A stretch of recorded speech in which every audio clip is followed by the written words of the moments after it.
भाई मैं फाइनली फ्लिपकार्ट में आ गया हूँ। देखो राइडर पेंडिंग, काम बिल्कुल भी नहीं है।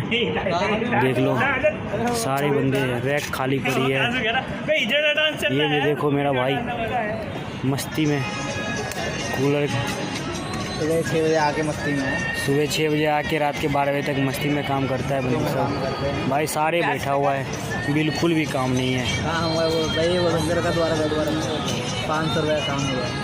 कितने काम हुआ भाई? 500 रुपये अभी तक में 500 काम हुआ है। ऑर्डर नहीं आया। अच्छा जी, घंटे में हो रहा है। मैं गरीब हूँ। ये है मेरा मामा ठाकुर, इसको प्यार से मामा ठाकुर बुलाता है। ये है राजेश है, नहीं रुपेश है, इसका प्यार से नक्कू बुलाता है।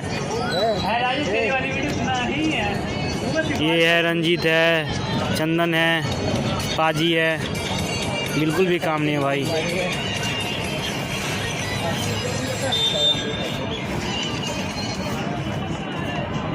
फ्लिपकार्ट मिंट।